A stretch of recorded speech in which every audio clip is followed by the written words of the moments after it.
Do not forget my stories, Senua. I am with you still. Out of hell you have come, and now find yourself in Midgard, the world of men. Do not think it any less dangerous for that. Your path has taken you far from home, across the boundless sea, and you must go on to the heart of this place, to the heart of man. You have seen how the Northmen journey out to conquer, and this is one of their lands, as icy dark as Niflheim, yet as fiery as Muspel. It has not long been claimed, and they try still to tame it.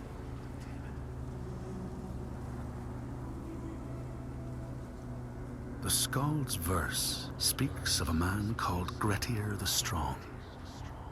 A strange and bloody life he led.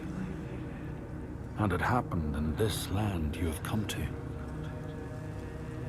Listen to his story, Senua, for it may in some small way illuminate your own.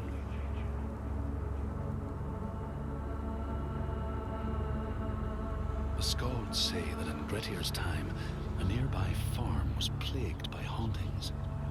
A shepherd called Glamour was killed by some evil force, found dead in the snow, bloated and black. His body could not be taken to burial, because he was held fast to the ground. So it was left. 3 days after his death, the body was missing.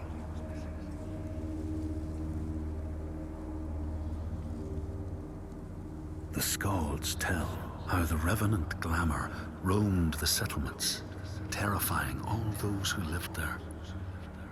Each one he killed, in turn, rose to walk beside him. Thus, evil begets evil. But the man Grettir was proud and overbearing, and thought the Droiger no match for his strength.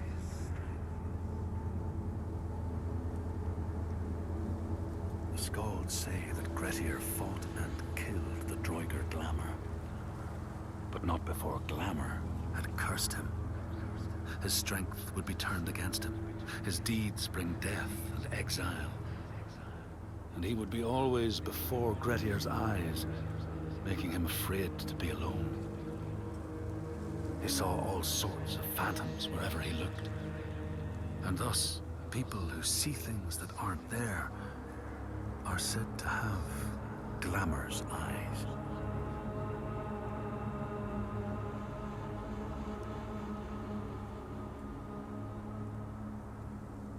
The Skalds tell how in the time of Grettir's kinsman Thorgrim, there was a terrible famine.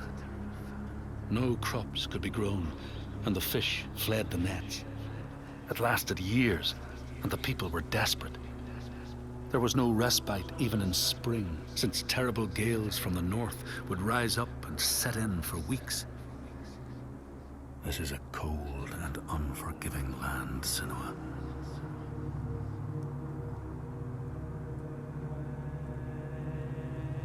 In the time of famine, at the place known as Rifskar, Thorgrim found a huge finback whale, beached and dead. His neighbor, Thorfinn, had already found it and was in the process of flensing it. But Thorgrim claimed it as his own. Thorfinn said he would not give it up without a fight. If that's what you want, Thorgrim said, let it be so. And he launched a blow at Thorfinn, cutting off his head in one strike.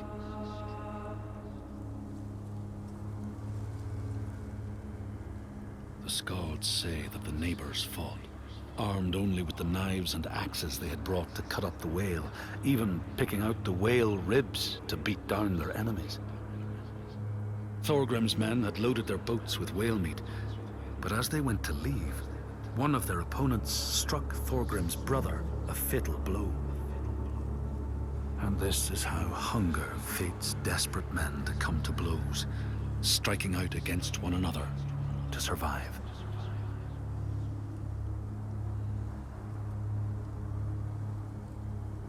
Skalds speak of the time Grettir, traveling with some others, ran into rough weather and docked their boat on an island.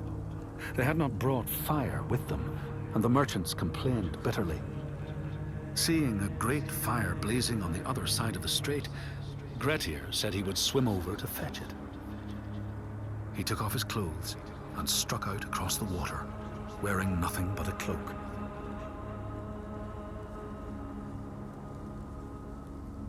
When Grettir came to the farm where the fire was burning, all was peaceful.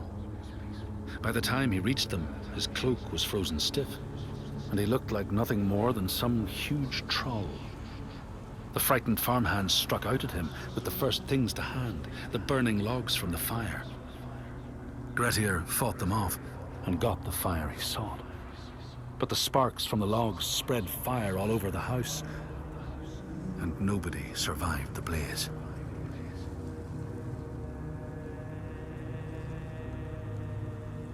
The Skalds say that Grettir swam back across the strait, keeping the fire safe from the water.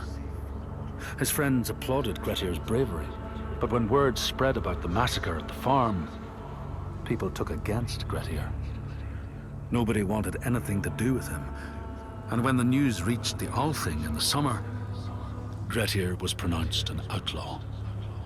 All doors would hence be shut to him.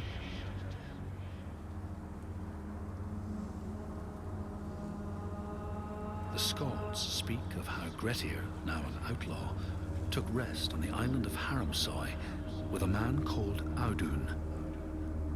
Grettir saw a great yellow glow like a fire rising from the ground. Audun told him it was coming from the burial mound of Kar the Old, who ever since he died had haunted the island, and warned him to stay away.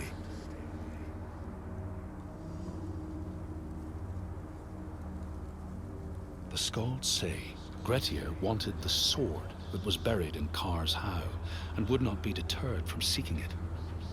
He broke the mound open and started digging until he reached the timber props.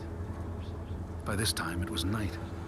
Audun warned him again not to continue, but Grettir threw down a rope and went inside the mound. No light penetrated it, and it reeked of death. But he persisted in exploring.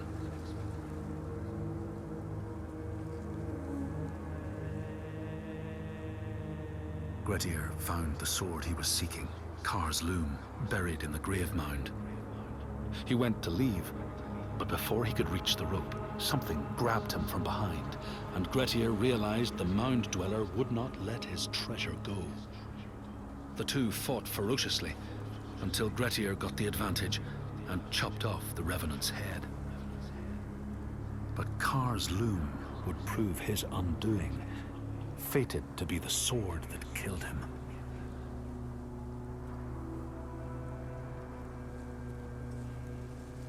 The Skald's verse tells how Grettir made many enemies with his proud and overbearing nature. Always quick to anger, his strength and fighting prowess meant that even the most trivial of quarrels met a fatal end. The kinsmen of those he killed or maimed were angry, and because he was an outlaw, no one was allowed to help him.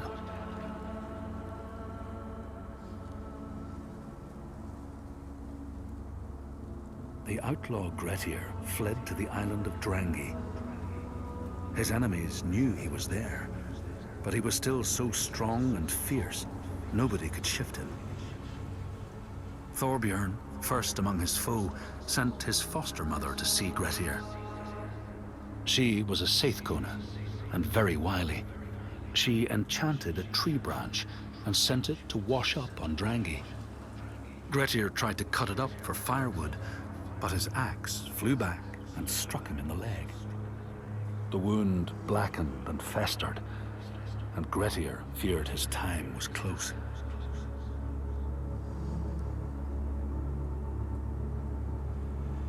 The Skalds say Grettir, wounded by Seidr, was now so weak it was possible for his enemies to defeat him. Under cover of night, Thorbjorn and his men attacked his shelter. They tried to disarm him, but he clung so firmly to his sword, Kar's loom, that they had to cut off his arm to get it free. Then they used his sword to cut off his head, and the land's mightiest outlaw was dead.